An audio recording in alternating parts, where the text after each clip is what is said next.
மயிலாடுதுறை மாவட்டம் மணல்மேடு பகுதியில் கொள்ளிடம் கரையின் ஆற்றங்கரை ஓரத்தில் 300க்கும் மேற்பட்ட மாட்டு வண்டிகள் உள்ளன. இவற்றை நம்பி 500க்கும் மேற்பட்ட தொழிலாளர்கள் வாழ்ந்து வருகின்றனர்.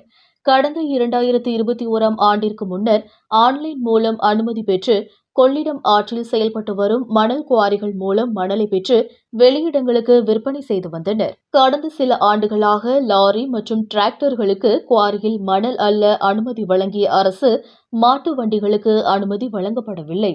தேர்தல் வாக்குறுதியாக மாட்டு வண்டிக்கு மணல் அள்ள உரிமம் வழங்கப்படும் என்று திமுக தெரிவித்திருந்த நிலையில் அதனை நிறைவேற்றவில்லை.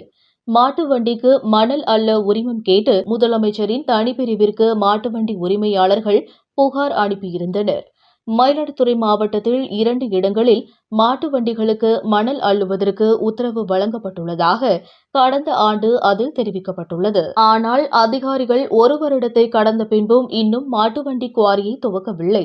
இதனைத் தொடர்ந்து மணல்மேடு மற்றும் அதனை சுற்றியுள்ள பகுதிகளைச் சேர்ந்த மாட்டு வண்டி உரிமையாளர்கள் 100க்கும் மேற்பட்டோர் மாவட்ட ஆட்சியர் அலுவலகத்திற்கு ஊர்வலமாக வந்து மாவட்ட ஆட்சியரிடம் மனு அளித்தனர். இதுகுறித்து பொதுப்பணித்துறையின் குவாரிகள் பிரிவில் விளக்கம் கேட்டு தக்க நடவடிக்கை எடுக்கப்படும் என்று மாவட்ட ஆட்சியர் மகாபாரதி உத்தரவாதம் அளித்தார். 3 ஆண்டுகளாக தங்களது வாழ்வாதாரம் பாதிக்கப்பட்டுள்ளதாக மாட்டு வண்டி உரிமையாளர்கள் தெரிவித்தனர். மயிலாடுதுறையிலிருந்து ரிப்போர்ட்டர் தாரிகனி.